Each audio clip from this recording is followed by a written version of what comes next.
Hearing your own mother declare to a packed room that she wished you were never born changes a person forever. Everyone around us froze as those cruel words filled the air. I stood alone in the bright lights feeling every glare. But instead of breaking down like everyone expected, a deep determination awoke inside me. Before we continue with this wild journey, please tell me where you are watching from today, what the weather is like in your town, and smash that subscribe button to support the channel. Growing up in a quiet home in Oregon, I was always forced into the background while my younger sister, Chloe, received every bit of attention. My parents treated every minor detail of the life of Chloe like a historical event.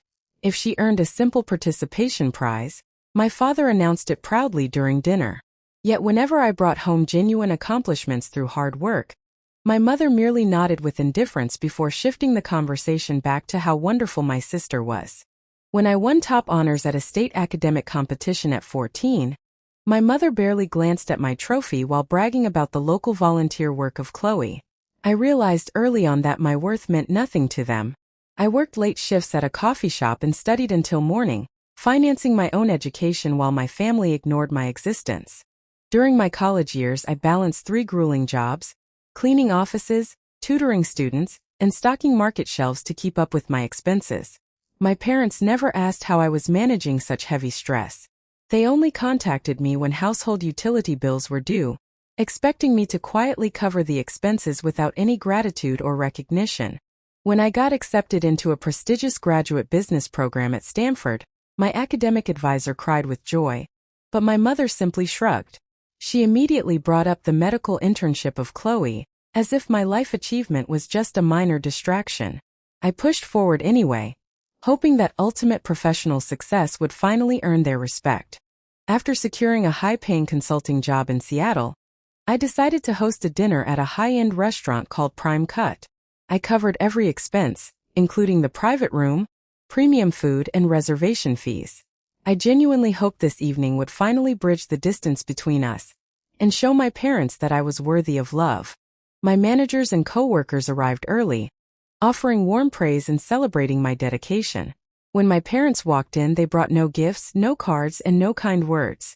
When a senior partner mentioned how hard it is to graduate from Stanford, my mother quickly interjected that Chloe was saving lives while my corporate work lacked any real meaning.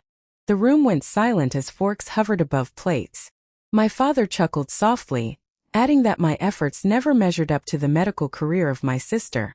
I forced a smile and held back my tears, trying to endure the humiliation.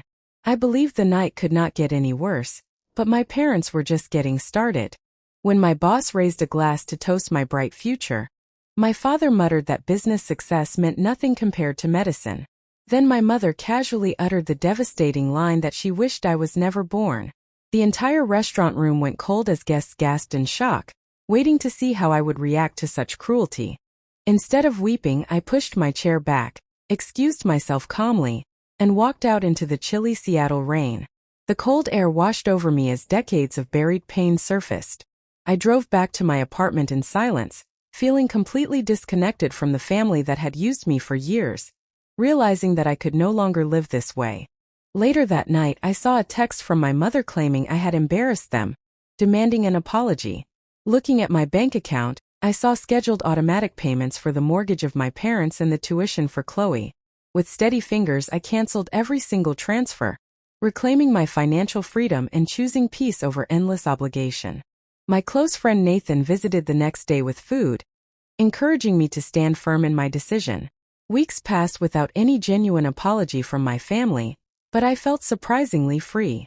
My work flourished, and I led a major project that gained national media attention, allowing me to share my story of resilience with thousands of readers. 3 weeks later, I returned home from a long workday to find my parents waiting outside my apartment door. They barged inside without asking, demanding money because the tuition for Chloe was overdue after losing her position. They did not care about the emotional damage they caused. They only wanted me to fix their financial mess once again. My mother called me selfish, but I stood my ground, listing every sacrifice I had made while receiving nothing but contempt. I reminded them of the hateful words spoken at the restaurant. When my father claimed that family comes first, I opened my front door wide and told them that I owed them absolutely nothing after everything they did.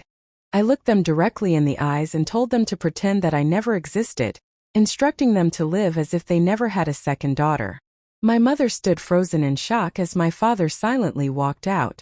When the door closed, a deep quiet filled my home, marking the absolute end of their control over my life. In the months that followed, I never felt the urge to fix things or seek their validation again.